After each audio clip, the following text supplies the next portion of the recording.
দুইটা সময় তওবা করে লাভ নাই। একটা হচ্ছে মৌতের যন্ত্রণা শুরু হয়ে গেলে, মৃত্যুর যন্ত্রণা শুরু হয়ে গেলে আগে পা থেকে শুরু হয়ে আস্তে আস্তে গলার দিকে আসে।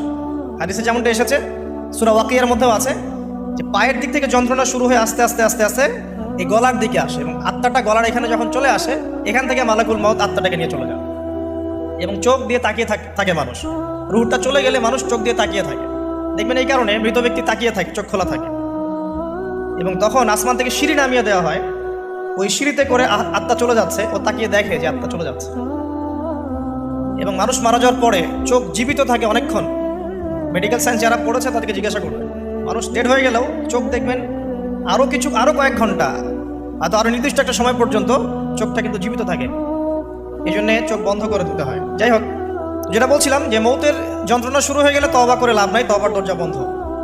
আর পশ্চিম দিক থেকে সূর্য উঠে গেলে তওবা করে লাভ নাই, তওবার দরজা বন্ধ।